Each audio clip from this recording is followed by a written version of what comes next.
Hey everybody, and welcome to another episode of In Pursuit of a Parlay. Chris Horwedel here, and we are coming off of our first winner chicken dinner last week. We went 8 for 8. We hit the parlay at a plus 39.35. If you're watching, you already know, and that's exciting. That's incredibly exciting. It's proof positive of the value of the parlay. And I hope a lot of you guys made a lot of money last week. You're all winners just for being here. But last week, winners financially as well. What a crazy night of college basketball we had last night. Bookmarks, really. Start and finish by number one seeds going down. We start off with the Zags losing to Arkansas. And quite frankly, I'm glad I didn't have to do this last night because things may have gone a little differently than they did last week. Some big upsets yesterday. I was talked into the Zags minus 9.5 during my episode of The Underdog yesterday, and I feel foolish for it now. I feel foolish that I listened to Matt Crone, and I'm just gonna do my thing. Although I will give him credit, he liked Houston over Arizona, and that would have been another thorn in my side, as it were. And that the other number one seed losing was, in fact, that Arizona game. Duke wins. Villanova wins. Good day to be a number 2, but a really bad night to be a number 1. So we have got 4 more Elite 8 games. We've got, Sweet 16 games. We've got 2 Elite 8 games in this. We've got a couple NBA games. And I'm thinking that we're probably going to toss in a couple of added value women's college basketball tournament games because I feel like there's 2 locks in there. And why not? The moral of all of this that I've said since day one is if we could take a little extra money, let's take a little extra money. But I think we're going to hit pretty high this week. I think we're going to see a big number for that parlay. As you can see on the screen, I've got bovadasportsbook.com open in front of me. We're going to be using them again this week.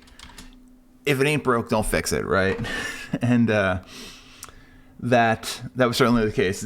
Great lines last week, and we took home a little bit of moolah, a little bit of the Skrilla, if you're an NFL show fan.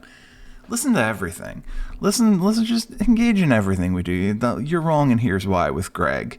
The NFL show with Mario, and certainly The Underdog, which is an absolute treat to do every week with Matt.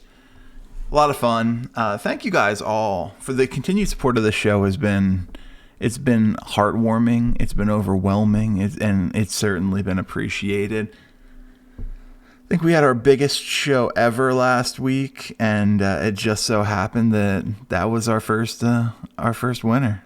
So I hope you're all going to be back next week. I hope if you've got anybody who you think may enjoy the show, feel free to let them know. If you're watching on YouTube, like it, subscribe to the channel, share the thing. If you're watching, if you're listening on Apple Podcasts or Spotify or iHeart or Pandora or wherever the heck you like to listen to your podcasts, rate, review, comment, do all of that stuff. Feel free to reach out to me on Twitter at Chris Horwedel. Feel free to follow The Underdog at The Underdog Pods on Twitter.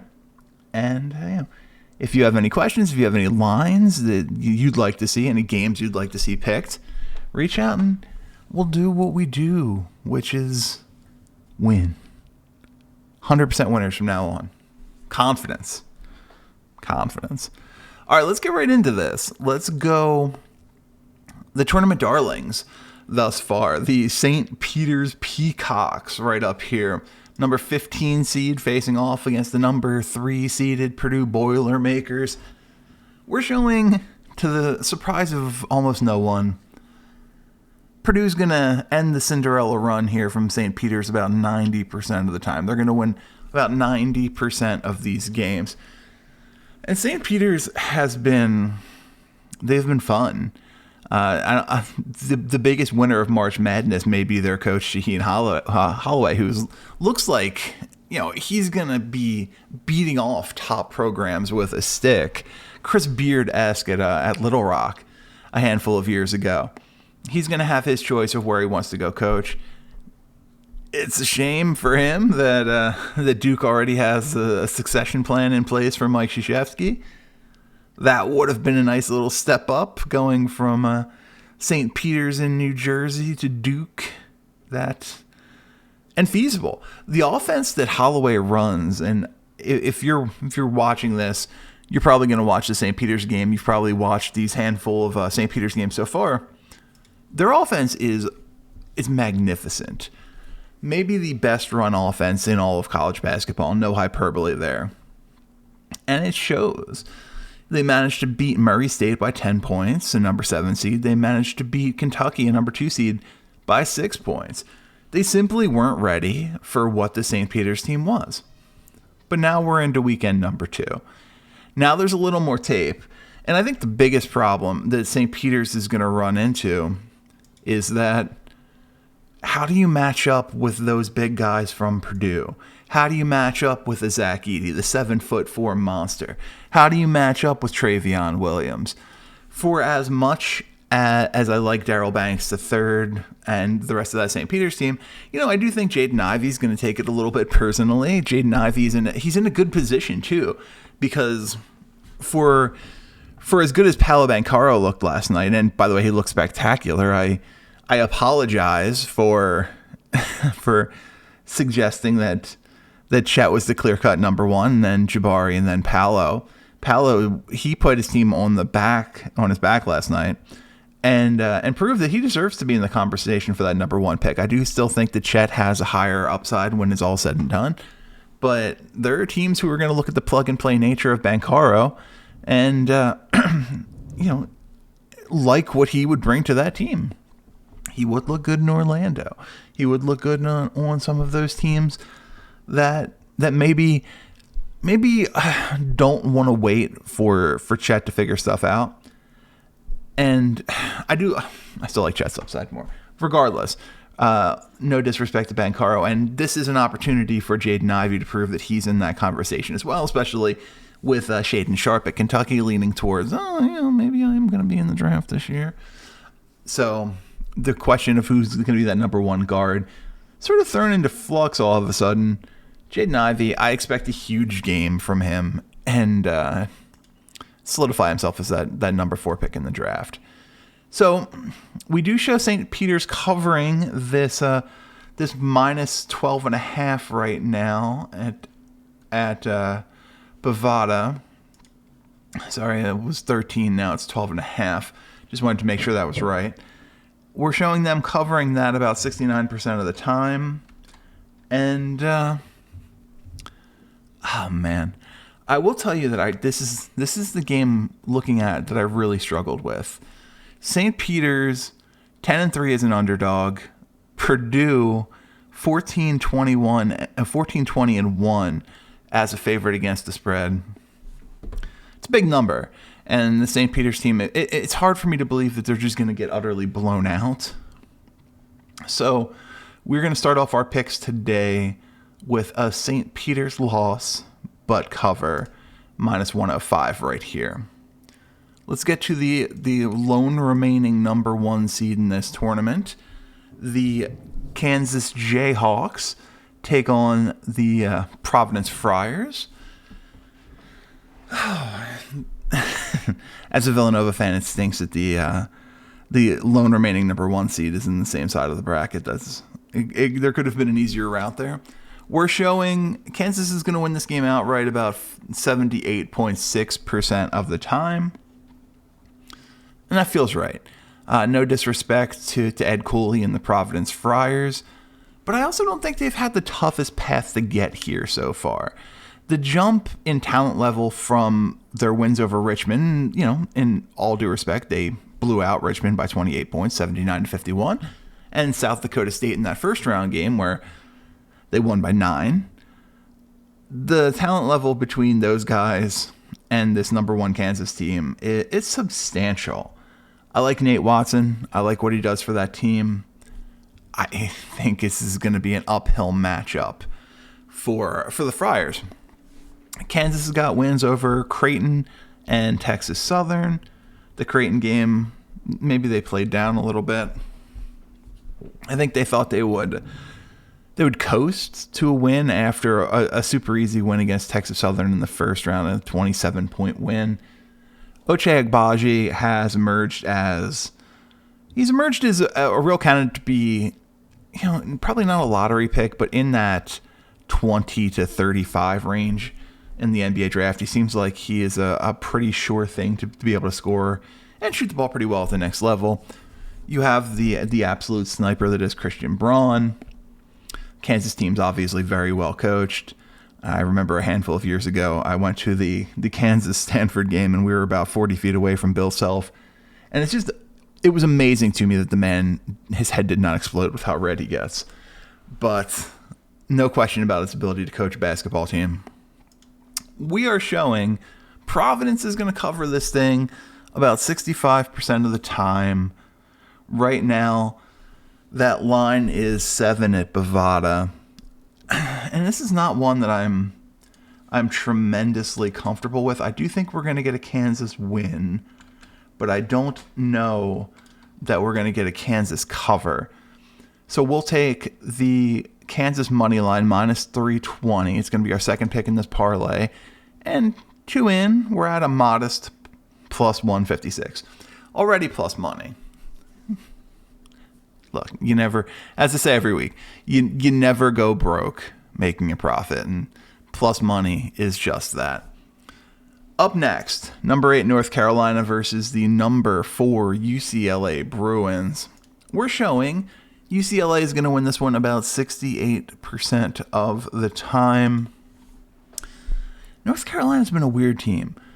They've been a weird team for a couple of years now, but you can't diminish what they've done. They knocked out a giant. They knocked out that Baylor team in the last round, 93 to 86.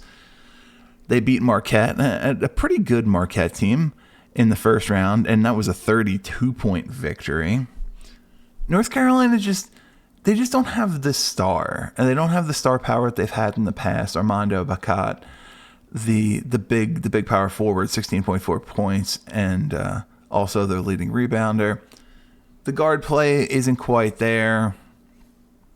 It's weird to see this team struggle to bring in recruits. I know, Caleb Love maybe wasn't the player people thought he was going to be. 15.3 points, 3.4 rebounds, 3.7 assists. Leaky Black. They just haven't been able to bring in the top recruits over the last handful of years, but this is a good outcome for a team that was inconsistent during the season. This UCLA team, on the other hand, they're fun. They're a heck of a lot of fun. They've got wins over St. Mary's and Akron so far. There hasn't really been a lot of concern for this team other than the ankle injury for Jaquez, but he came back last week, was moderately ineffective shooting the ball, but got to the line, made his free throws, and I would expect that he's going to look a lot better this week, being another week more healthy. UCLA 27-7 on the season, second in the Pac-10. Like what you get from Juzang, like what you get from Tiger Campbell. Jaquez is old man game. I think that's the descriptor. It's going to be fun to see what they are in the next couple of years. What Peyton Watson, I don't know that they know what he is. I think he might honestly be like a small ball 4 rather than trying to play him as a 2 or the 3, but neither here nor there. They're going to be fun to watch continue to grow. We're showing that North Carolina is going to cover this one about 55% of the time. The line right now at Bovada is UCLA -2. In a case like this, where I feel like UCLA probably wins it, I don't know that 2 is enough to discourage me. And so it becomes a value proposition. You have the guarantee of the -140 money line versus the -115, against the spread. Look, we're not here to to cower in the corner.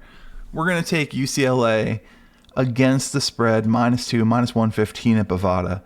And our 3-pick parlay now going to sit plus 379. Feel pretty good about that. Like the direction this is headed. And I think we might have a little something interesting to say about that parlay in this next one. Our final Elite Eight game, Sweet 16 game, pardon me. I don't know how many times I'm going to do that. You don't know what day it is during NCAA tournament. It all just kind of bleeds together. Our final Sweet 16 game, number 11, Iowa State versus number 10, Miami, Florida. We're showing that, the underdog Iowa State Cyclones, going to win this one about 54% of the time. I think you can see where this is going. Iowa State 22-12. They finished 7th in the Big 12, but for all of the talk of St. Peter's and all of that, Iowa State might be the tournament darlings. Iowa State has got wins over a really good Wisconsin team and a good LSU team. This is actually going to be the lowest seed they've faced so far in the tournament. I don't think they're done. I don't. I love the play you get from Isaiah Brockington. I love the play you get from Tyrese Hunter. I think this team is well coached. I don't think they're done yet. No spoilers, but I think you can figure things out. Miami 25-10. They finished 4th in the ACC.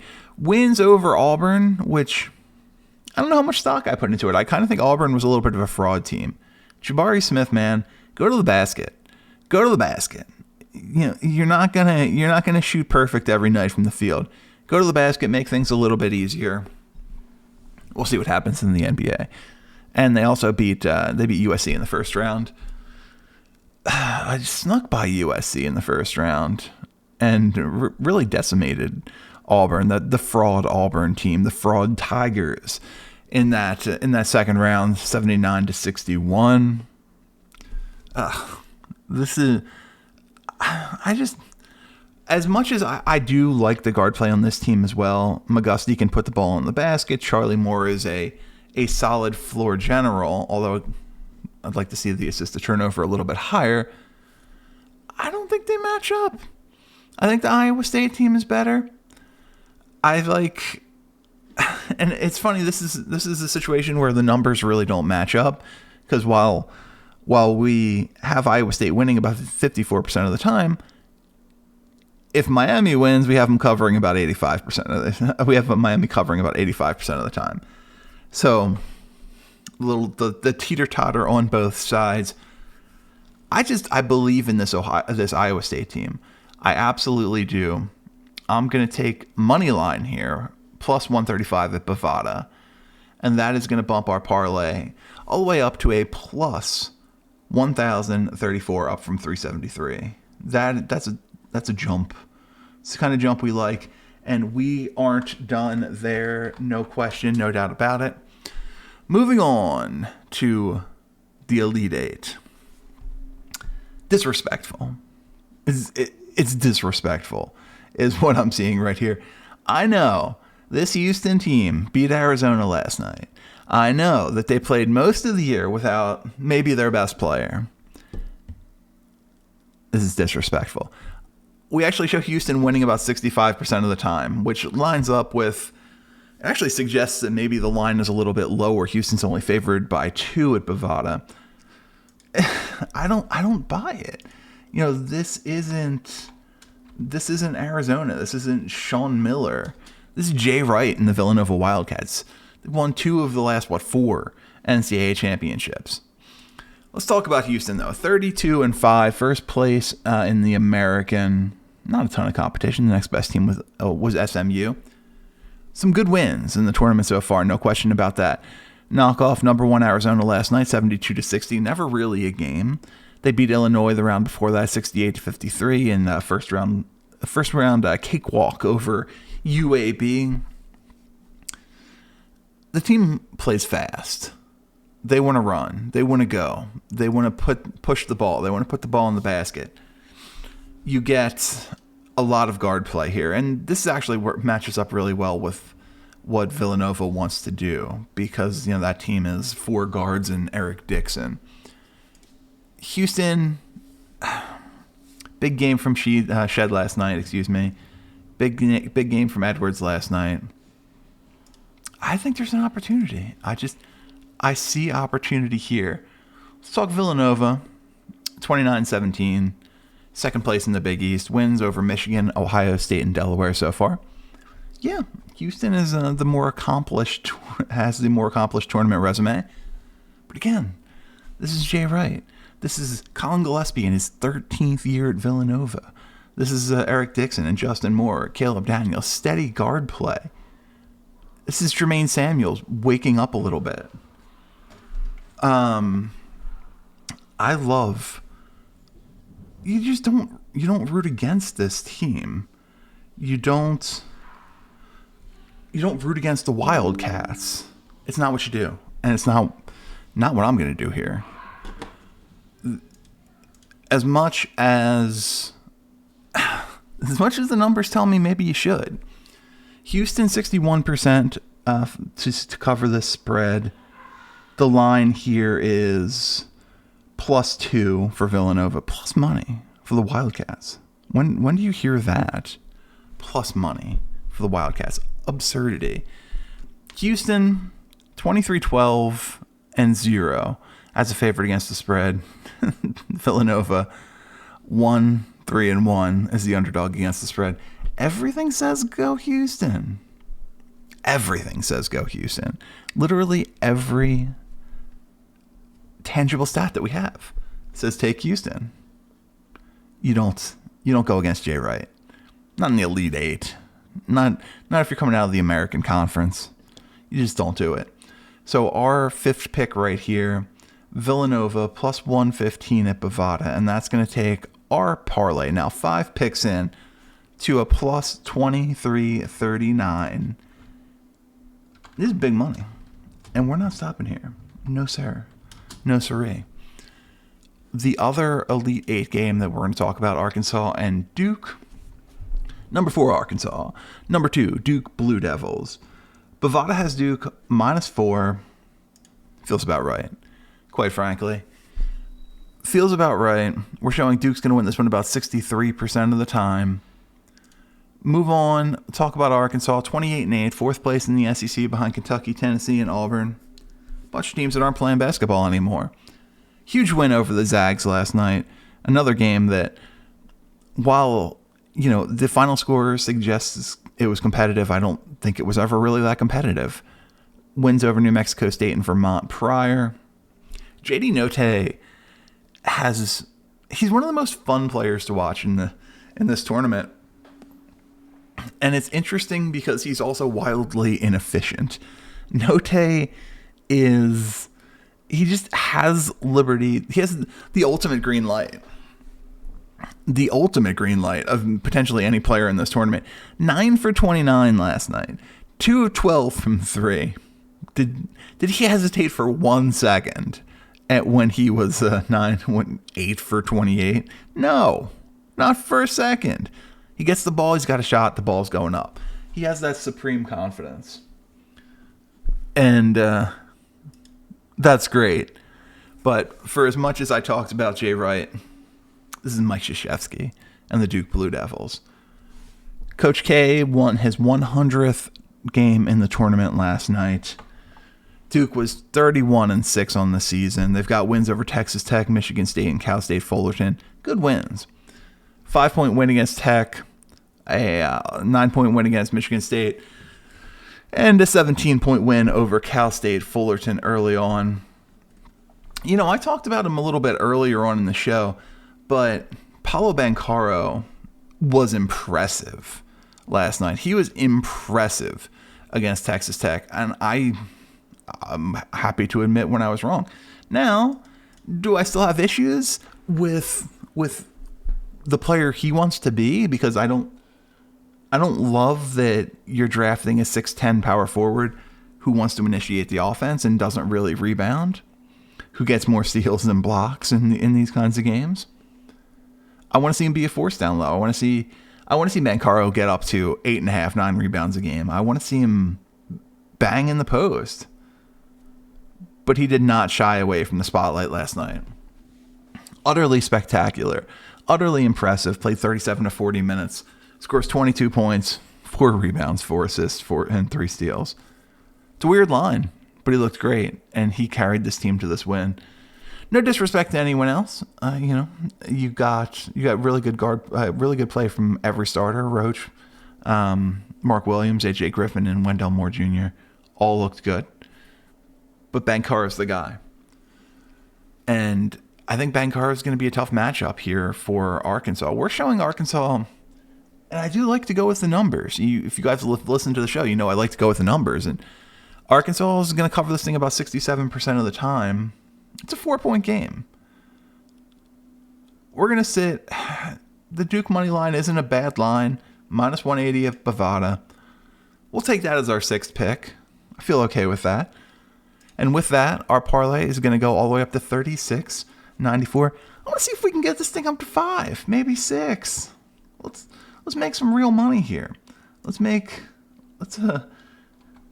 send the kids to college with the parlay this week.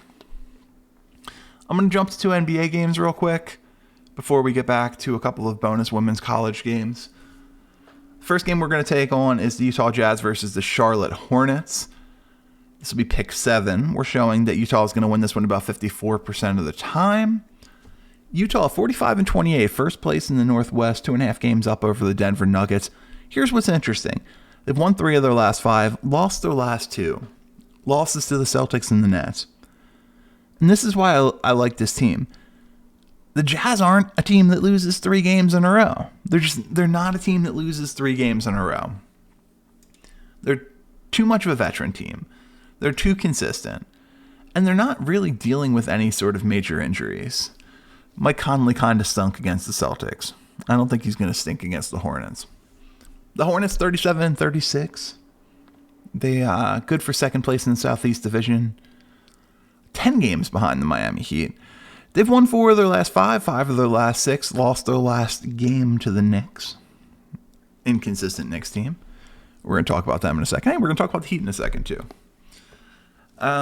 For as feel-good a story as this team was, and I suppose still is, still a game over Atlanta for second place in the Southeast, I don't like them here. We're showing the Jazz are going to cover about 51% of the time. Like I said, this Utah team doesn't lose 3 games in a row. Not going to happen. We'll take the Jazz, and we'll take the Jazz. We're not here for the little money. We're here for the big money. And I think the Jazz are going to prove a point. Big bounce back game for them. Easily cover the -4 at Bovada. And that is going to take our parlay hoo-hoo-wee up to plus 73.08. Plus 73.08. $100 wins $7,000. Who can't use $7,000? Everybody in the world can use $7,000. I don't care how rich you are. $7,000 is $7,000. And it's basically free money here. Our final NBA game is one I think is going to be a little bit of a laugher. We're going to look at the New York Knicks versus the Miami Heat. We're showing the Heat are going to win this one about 65% of the time. The Knicks 31-42. They're in last place in the Atlantic Division. 14.5 games behind the Philadelphia 76ers. They've won 3 of their last 5 with losses to the Hawks and the Jazz, wins over the Hornets, Wizards, and Trailblazers. So not a lot there in terms of level of competition. They're just inconsistent. For as fun of a team that this was early in the year, for as competitive and feisty as a team that this was early in the year, they just don't look like that team anymore. Julius Randle's been, he's gone from he should be an Olympic team player to that overpaid for who you can't win with. I just think he needs more talent around him. And, they're force-feeding RJ Barrett, too. They're force-feeding RJ Barrett and letting him play point guard. And while that may help him long-term, I don't like what it does for the Heat, for the Knicks this year. The Heat, 47-26, first place in the Southeast Division, first place in the Eastern Conference. 10 games over the Charlotte Hornets. And they've also lost their last 2 games. They've got losses to the Warriors and the 76ers, wins over the Thunder and Pistons, and a loss to the Timberwolves. This is the same thing that I said about this Jazz team. The Heat don't lose 3 in a row. And especially after what we saw in this last game, where Jimmy Butler and Eric Spoelstra seemed like they wanted to fight. Udonis Haslem had to hold Butler back and threatened to kick his bleep. You go one of 2 ways with this. This is either a galvanizing moment that brings the team together and gets them on the right track, or goes the other way. It's the beginning of the end. I think they're too well coached. I think Eric Spoelstra might quietly be the best coach in basketball. And I don't think he's going to let this team fall apart. They're too talented. They're too good. They're too veteran heavy. They're built for this right now. We're going to take the Heat, but I don't trust that they're going to cover. So we're going to take Heat money line minus 300 at Bovada. And that is going to take our parlay, now 8 picks in, up to a plus 97.77. 97.77. Come on. Look at it. Crazy money. $100 wins just under 10 grand. And we're going to get it over 10 grand with a couple of bonus picks right here. Let's call them what they are. They're 2 women's college basketball absolute locks. First up, we're going to look at the North Carolina-South Carolina game. And we won't spend too much time on this just because we're already past 30 minutes here.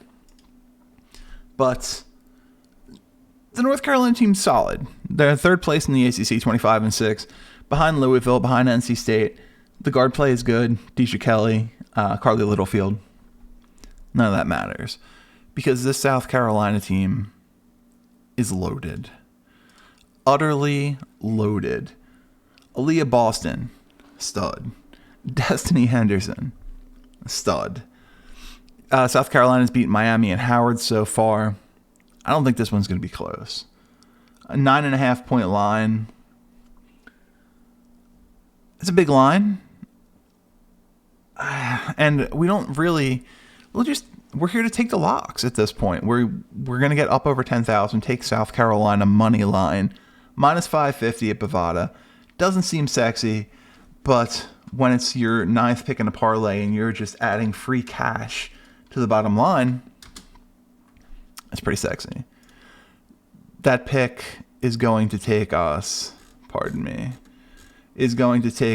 up to plus 11,573. And finally, we've got this Indiana-UConn game. Indiana, 24-8, 5th place in the Big Ten. 2 games behind Ohio State, so it's not like 5th place was, 10 out. A good team, led by Grace Berger, unquestionably. But UConn is UConn. 27-5, 1st place in the Big East. And they just completely changed when they got Paige Beckers back. Just the stud of all studs. It's fun that we get Beckers and Caitlin Clark and Haley Van Lith in college basketball at the same time. Becker's going to be a stud, and her absence really allowed Kristen Williams to step up in a big way, figure things out. Olivia Nelson-Odata has been holding things down on the inside. This UConn team is just utterly loaded. Bovada has the line UConn minus 8.5. It's interesting. It's interesting. They beat UCF by 5. They beat Mercer by 45. Do they cover the 8.5? We don't need them to. UConn money line minus 390 at Bovada. It's going to take our final number on this parlay here up to plus 14,566. Just like last week, they're all winners. Place the bet. I'm certainly going to. And reap the benefits. Count your money. Just make it rain. Do people make it rain anymore? I think we should all make it rain with the money we're going to win here. $100 wins $14,566. All right. That is going to be it for this college basketball heavy edition of In Pursuit of a Parlay. Again, thank you so much for listening. Your continued support means the world. If you haven't, like, subscribe, share, do all of that stuff. Listen to the podcast on Apple Podcasts, Spotify, iHeart, Google, Pandora, etc., etc. Subscribe, like there. Make sure you do us a favor. If you haven't done it yet, like this episode. It really helps us out, and it lets us keep doing this cool stuff for you. So, I'm Chris Horwedel. This has been In Pursuit of a Parlay, and that's going to be this week's episode. Thank you for listening and watching.